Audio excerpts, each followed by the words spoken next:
El Espíritu Santo no puede ser encarcelado. Dejen que se mueva. De ahí vienen esas asambleas de oración que aunque dure 1 hora y media, a la 1 hora y 45 minutos, ahí todavía están invocando el Espíritu Santo. A las 2 horas se derramó, a las 2 horas y 15 hay que recoger a la gente del derramamiento y no hay control. Eso es lo que dice ese otro grupo. Y ese otro grupo se dividió de la Renovación Carismática Católica en nuestro país.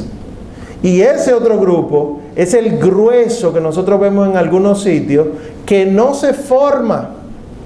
Y que ustedes ven, como decía el reverendo diácono, no es para que un mal no le dé un yello en la liturgia, es que la liturgia es la liturgia, que ustedes ven que pasean al Señor Jesús, por ejemplo, en la liturgia, en la adoración eucarística. Es decir, lo van pasando por los pasillos. Eso está explícitamente prohibido en los documentos. Pero ese no es el tema de hoy. Volvamos aquí entonces. Los pentecostales surgen en 1901 y de los pentecostales es que surgen las asambleas de Dios. En 1914 en Hot Springs, Arizona. Y por último, porque no me voy a meter, lo más terrible pasó en el siglo XX, que de ahí el pare de sufrir, iglesia de no sé qué cosa del Espíritu Santo. El siglo XX tiene en conocimiento al día de hoy, solo en Estados Unidos, cerca de 30,000 sectas diferentes. Solo en Estados Unidos. Y el pare de sufrir es de Brasil. Porque el otro foco, además de Estados Unidos, de esto es Brasil. ¿Por qué? Porque Hispanoamérica era católica, pero Portugal dejó de ser católica y decidió entonces someterse a las reformas pombalinas, ustedes recuerdan, y una de las cosas que se hizo fue renunciar a la fe católica, expulsar a los jesuitas, específicamente donde estaban las minas grandes de oro, que ahora mismo se conoce como Minas Gerais. Las Minas Gerais, ahí era que estaban los católicos.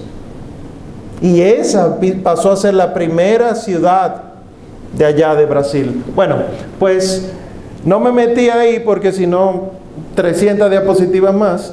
Pero llega por fin el Concilio Vaticano II, del cual no tengo que hablar mucho porque lo vimos. Y al día de hoy estamos cosechando frutos de un concilio que la gente ni siquiera se ha leído. A mí me dicen, por ejemplo, Omar, pero el Concilio Vaticano II eliminó el latín. Y cuando tú te vas al Concilio Vaticano II dice, presérvese el latín en la liturgia y puede utilizarse la lengua vernácula en las lecturas y en las preces. Y tú dices, ¿y entonces cuál es el Concilio Vaticano II? Otro día hablamos de las reformas del Concilio Vaticano II. ¿Con qué nos quedamos entonces? Si nosotros volvemos hacia atrás, ¿verdad? Falta algo, perdonen. Cuando los metodistas se unen a los evangélicos unidos, entonces, ya esto es siglo XX, esta es la última que les voy a poner, les prometo. Son fundados los Metodistas Unidos en Dallas, Texas, en 1968. ¿Qué nos queda? ¿Con qué nos quedamos? ¿Con qué nos quedamos?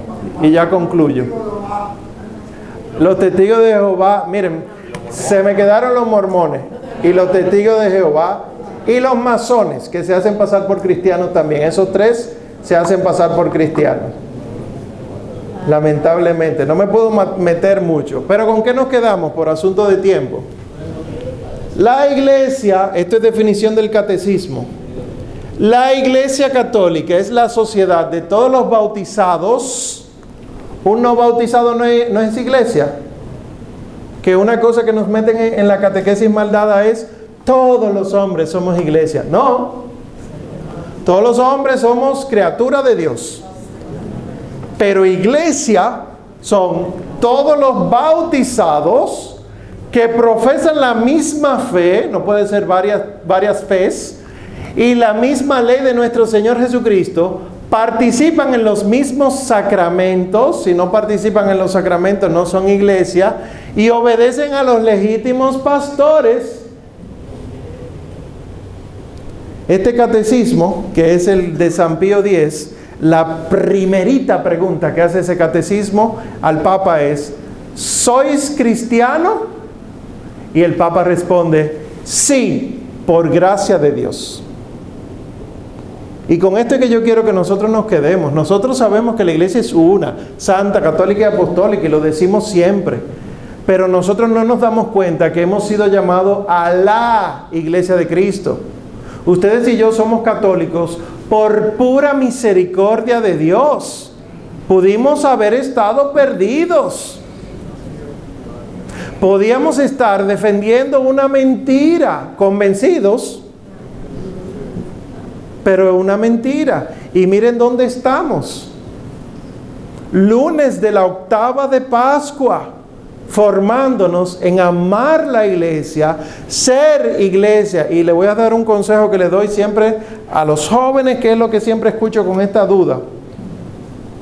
Si tú encuentras algo en la iglesia con lo que tú no estás de acuerdo, cállate, investiga y te aseguro que estarás de acuerdo. Porque es que la iglesia es la única que ha sido esposa de Cristo, esposa del Espíritu Santo, hija de Dios Padre, es la iglesia, y nada de lo que la iglesia enseña es equivocado. Nosotros hemos creído que es la bondad nuestra la que hace que la iglesia sea buena. No, es Dios quien hace eso. Y por eso entonces les dejo ya con esta frase de San Paciano de Barcelona, un santo del siglo IV, que él decía: cristiano es mi nombre y católico mi apellido. El primero me denomina, mientras que el otro me instituye específicamente. De esta manera he sido identificado y registrado. Cuando somos llamados católicos, es por esta forma que nuestro pueblo se mantiene alejado de cualquier nombre herético. Nosotros somos la Iglesia Católica.